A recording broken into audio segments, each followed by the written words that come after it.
हरिर्नाम हरिर्नामैव केवलम कलौ नस्तेव गतिरन्यथा। श्री श्री गुरवे नमः।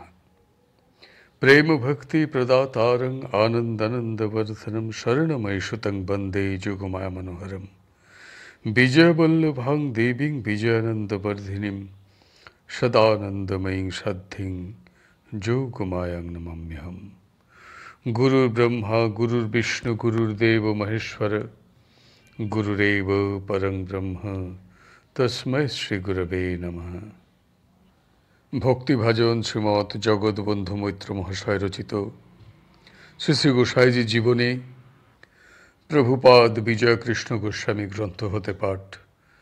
আমরা গ্রন্থটির সাধন প্রদান নামক প্রসঙ্গটি আস্বাদন করিতেছি। একবার মাঘোৎসবে 11ই মাঘ প্রাতে গোস্বামীপাদ বেদিতে বসিয়া চিৎকার করিয়া বলিতে লাগিলেন, আজ দেবগণ মর্তে আগমন করিয়া মনুষ্যের সহিত যোগদান করিয়াছেন। আজ দেবতা ও মানবে মিলিত হইয়া পরব্রহ্মের পূজা করিতেছেন। আজই স্বর্গমর্ত এক হইয়া গিয়াছে। তিনি বেদী হইতে যখন এই কথা বলিতে লাগিলেন, তখন এক বৈদ্যুতিক শক্তি সকলের ভিতরে প্রবেশ করিয়া সকলকে মাতাইয়া তুলিল। সকলে অধীর হইয়া কাঁদিতে লাগিলেন। তখন সাধারণ সমাজের উপাসনা গৃহ নির্মিত হয় নাই, পাল খাটাইয়া উৎসব হইতেছে। কীর্তনের দল নগর প্রদক্ষিণ করিয়া যখন উৎসব ক্ষেত্রে উপস্থিত হইল, তখন সকলে ভাবে পাগল হইয়া কে কোথায় পড়ে তাহার কিছুই ঠিক রহিল না। ইতস্তত বিক্ষিপ্ত খোয়া রাশির উপর আছাড় পড়িয়া তাহাদের দেহ ক্ষত বিক্ষত হইয়া যাইতে লাগিল। সেদিকে ভ্রুক্ষেপও নাই, সকলে একেবারে বেহুঁশ। আহা, সে যে কি অপূর্ব দৃশ্য, তাহা না দেখিলে বোঝা যায় না। একবার মাঘোৎসবে কুমারখালীর কাঙাল ফিকির চাঁদ সদলে আসিয়াছেন। তাহার ভাবপূর্ণ মধুর সঙ্গীতে ব্রাহ্মপল্লী আনন্দবাজারে পরিণত হইয়াছিল। তিনি যে কয়দিন ছিলেন, সে কয়দিন ব্রহ্মপাড়া ভাবের জোয়ারে টলমল করিয়াছিল। গোস্বামীপাদ অবাত বিক্ষোভিত মহাসমুদ্রের ন্যায় নিশ্চলভাবে ব্রহ্মানন্দে ডুবিয়া আছেন, আর ফিকির চাঁদ তাহার দিকে চাহিয়া অশ্রুপূর্ণ লোচনে গদগদ স্বরে গান করিতেছেন। গোস্বামীপাদের হৃদয় নদী ভক্তি ও প্রেমের বন্যায় পরিপূর্ণ হইয়া উপছাইয়া চারিদিকে ছড়াইয়া পড়িতেছে। তিনি সে বেগ যেন ধারণ করিতে না পারিয়া একবার আহা উহু শব্দ করিয়া আনন্দের তরঙ্গ বিস্তার করিতেছেন। উপস্থিত নরনারীগণ সেই মধুমাখা আহা উহু শব্দ শুনিয়া এবং তাহার ভক্তিমাখা সুন্দর মুখশ্রী দর্শন করিয়া ভাবে বিবশ ও আনন্দে আত্মহারা হইয়া পড়িতেছেন। সে যে কি অপূর্ব ব্যাপার, সুন্দর দৃশ্য, তাহা বলিয়া বুঝানো যায় না। কিন্তু ব্রাহ্ম সমাজের এই সুদিন অধিক দিন রহিল না। শীঘ্রই এই সুবর্ণ সময়ের অবসান হইল। এইখানে লেখক টিকা লিখিতেছেন, কাঙাল ফিকির চাঁদের প্রকৃত নাম হরিনাথ মজুমদার। কুমারখালীতে তাহার বাড়ি ছিল। তিনি বহুদিন গ্রাম্য বার্তা প্রকাশিকা নামে একখানি সংবাদপত্র চালাইয়াছিলেন।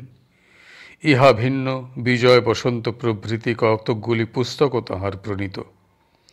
শেষ জীবনে তিনি একজন সাধক হইয়াছিলেন। ব্রহ্মাণ্ড বেদ নামে একখানি উপাদেয় ধর্মগ্রন্থ তিনি লিখিয়াছিলেন। এই সময়কার তত্ত্বকৌমুদীতে গোস্বামীপাদ সম্বন্ধে এইরূপ লিখিত হইয়াছে। পণ্ডিত বিজয় কৃষ্ণ গোস্বামী বেদিতে আরোহণ করিয়া উদ্বোধন আরম্ভ করিলেন। উদ্বোধন শেষ হইল, আরাধনা শেষ হইল, ধ্যানের সময় অতীত হইল, সমস্বরে প্রার্থনা হইয়া গেল।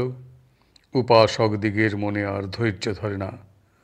অবশেষে উপদেশের সময় প্রাণ ফাটিয়া ক্রন্দনের রোল উঠিল, পাষাণ গুলিয়া গেল। নরনারীর বক্ষস্থল অশ্রুজলে ভাসিয়া চলিল। সে দৃশ্য, সে স্বর্গীয় দৃশ্য কে বর্ণন করিবে? রমণীয় উদ্যানে একবারে শত স্ফটিক ফোয়ারা উন্মুক্ত হইলে যে শোভা হয়, আজ তাহাও ভক্তির শত প্রশ্রবণের নিকট পরাজিত হইল। নরনারীর প্রাণ ভেদ করিয়া ভক্তিবারী প্রবাহিত হইতে লাগিল। পাঠক, আর নয়, সে দৃশ্য বর্ণনা করিবার প্রয়াস বৃথা। যদি সহৃদয় হও, কল্পনার চক্ষে সে চিত্র অঙ্কিত করিয়া কথঞ্চিত বুঝিলেও বুঝিতে পারো। প্রভুপাদের কলকাতায় অবস্থান সময় একদিন তাহার গুরুদেব পূজ্যপাদ পরমহংসজি আসিয়া তাহাকে বলিলেন, তুমি আমার সঙ্গে চলো।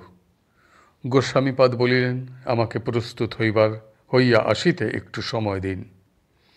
পরমহংসজি বলিলেন, আমি বিলম্ব করিতে পারিব না, তুমি পরে আসিও। গোস্বামী মহাশয় তখন বলিলেন, আপনার সহিত কোথায় আমার সাক্ষাৎ হইবে?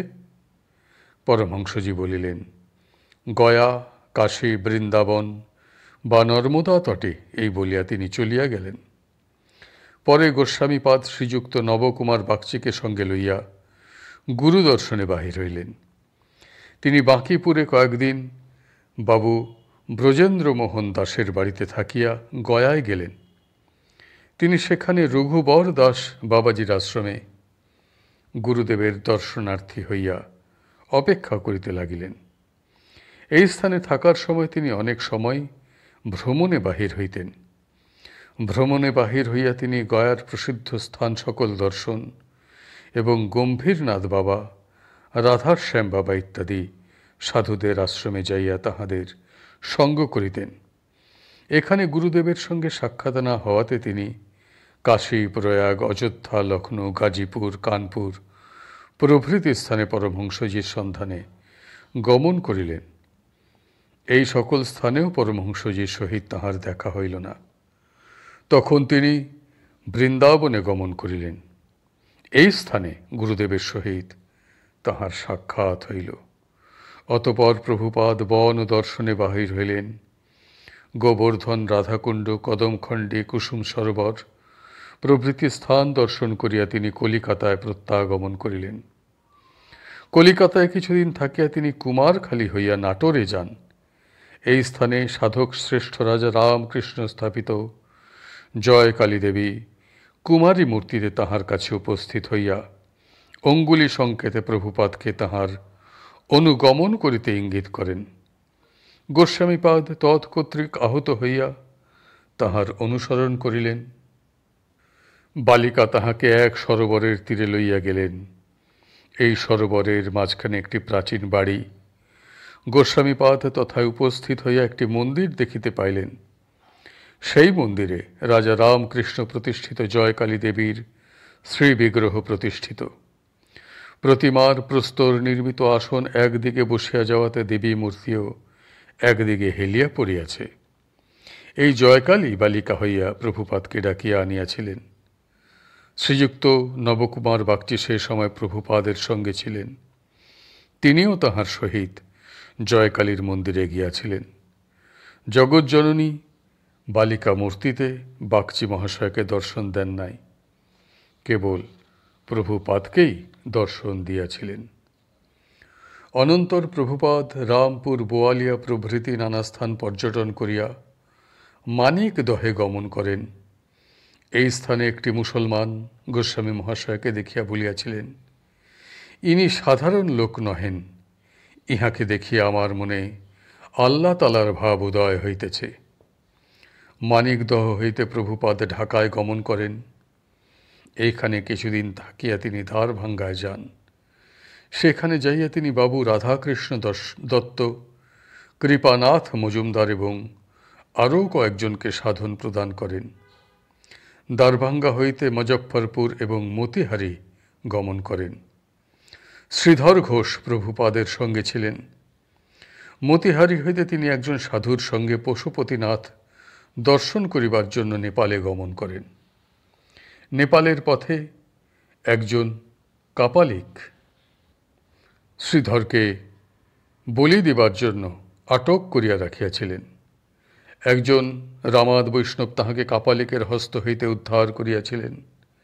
শ্রীধরের নেপাল হইতে ফিরিবার পূর্বে গোস্বামীপাদ মতিহারির উমাচরণ ঘটকের কাছে তাহার পাথেয় ব্যয়ের টাকা রাখিয়া জামালপুরে অন্নদাচরণ চট্টোপাধ্যায়ের বাড়িতে আসেন। সেখানে কয়েকদিন থাকিয়া মুঙ্গেরের সীতাকুণ্ড দেখিয়া কোন্নগরে নগেন্দ্রনাথ চট্টোপাধ্যায়ের বাড়িতে আগমন করেন। প্রভুপাদের উপস্থিতিতে নগেন্দ্রবাবুর পত্নী স্বর্গীয়া মাতঙ্গিনী দেবীর আনন্দের অবধি রহিল না।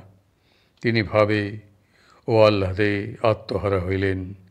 পরম আনন্দে তিনি প্রভুপাদের সেবা করিয়া যার পর নাই তৃপ্তি লাভ করিলেন। আজকের প্রসঙ্গটি ও আজকের পাঠ এইখানেই সমাপ্ত হইল। হরি বল, হরি বল, হরি বল। জয় গুরুদেব, জয় গুরুদেব, জয় গুরুদেব।